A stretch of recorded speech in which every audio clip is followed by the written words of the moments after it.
Hi, I'm Kelly Phones. I'm an educator here at Montavilla Sewing Centers located in the Portland, Oregon area. Today we are going to be talking about the features that you find on the screen on the Janome Continental M7 professional machine. To find the whole name of the machine, you kind of have to look in several spots. Not sure why they spread it all out, but works for me. Love, love, love this machine. What's really important once you learn how to thread it and all of these little buttons is how do you find the stitches that you want to use and what do all of these little weird symbols tell you. So that's what we're going to be going over in this segment. The first, I'm going to start on the left and we're going to work our way over towards the right. So first, this field is which stitch you have selected. It also highlights in this blue box. So if I select a zigzag stitch, it's going to change here. It's also going to change here. This is your stitch width adjustment, so I can change that or not. Oops, I accidentally hit that button. So see how that's getting much smaller. And I can also increase that stitch length. So now I've made that zigzag skinnier and I've stretched it out considerably. Up here starts your pattern back to the beginning. So if I'm somewhere down here in the middle of a zigzag, start back up here, it will start at the beginning of a zigzag again. This recommends the presser foot that you want to use for this machine. All of your presser feet are labeled, so it is recommending presser foot A, which gives you the option of doing pretty much any stitch on the machine because it has a 9mm stitch width. If I tap this button, it goes into another screen where I can also adjust my width. So we're going to make that larger. And we are going to increase that stitch length. I can also customize the tension. This is a full auto tension machine, but you always want to test out a sample, and if it's not to your liking, if it's not working quite right, you have the option of adjusting your tension here. You can also customize the amount of pressure on your fabric. This comes in really handy when you're sewing something and it's feels like it's pulling to the right or the left. Try adjusting your pressure just a little bit and you may find that it sews more smoothly without pulling one direction or another.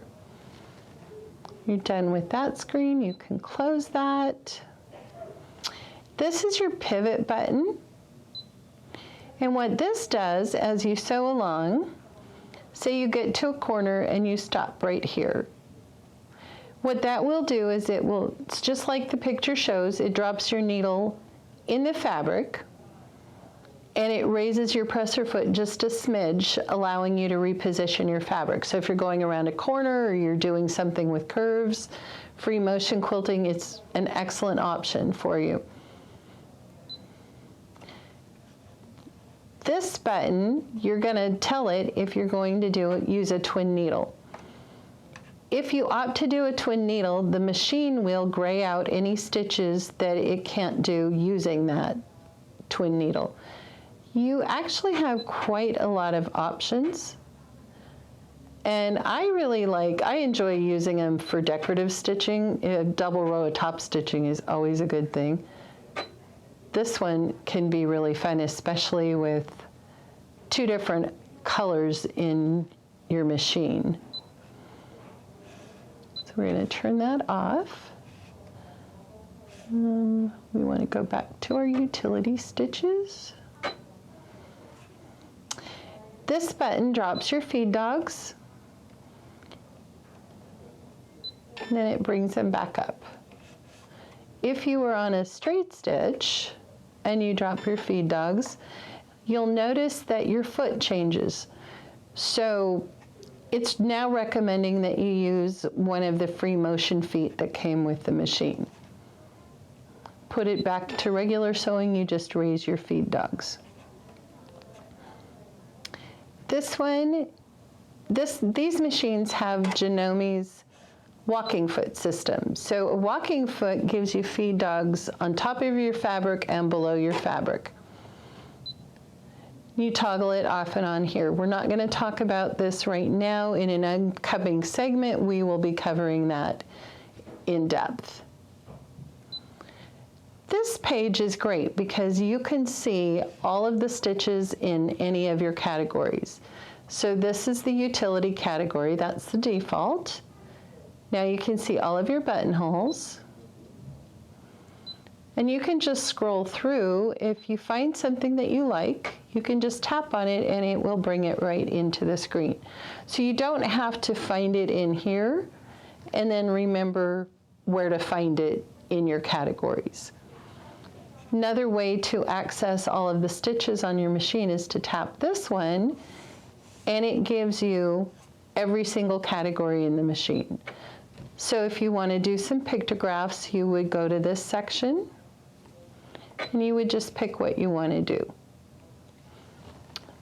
This button allows you to do one repeat. So I could just stitch one of these.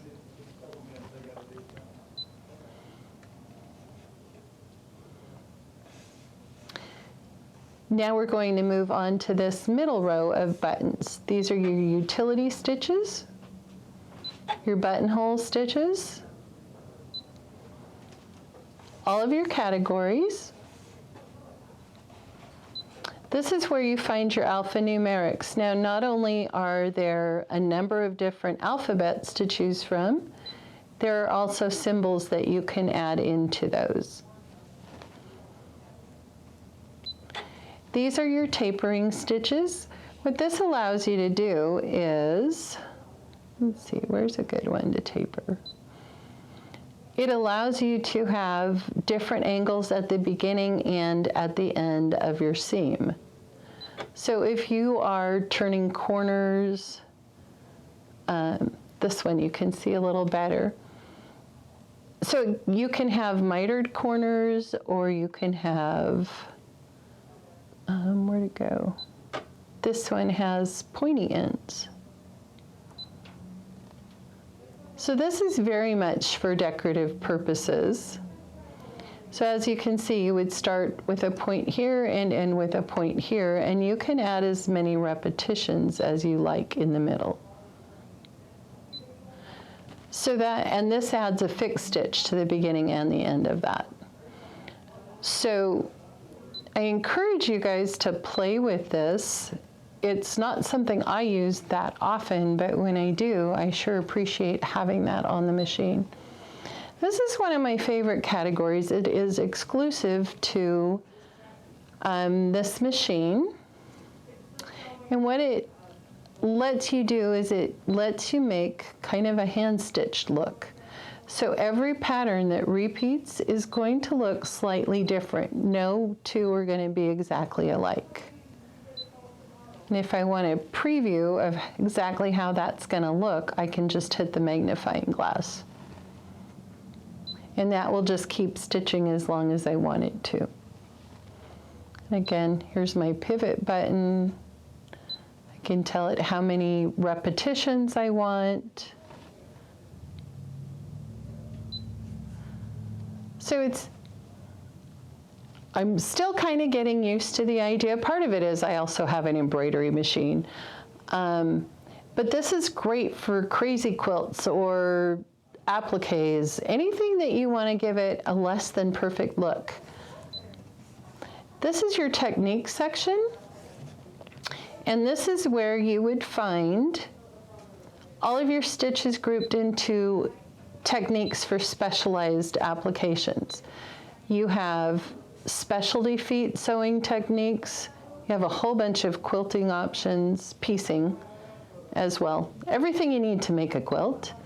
And you have sewing techniques. In an upcoming video, we will be going into some of those areas in further depth.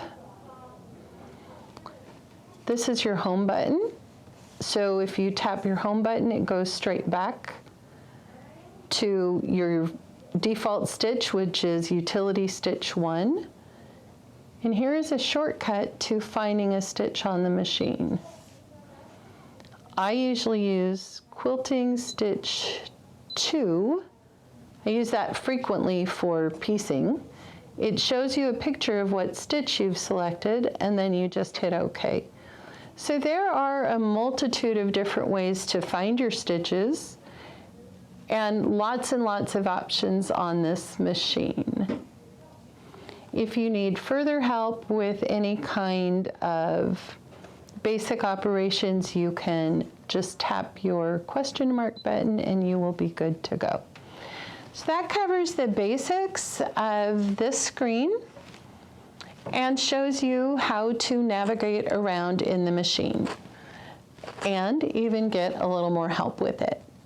So I hope you've learned a lot. I hope you've enjoyed learning more about your machine.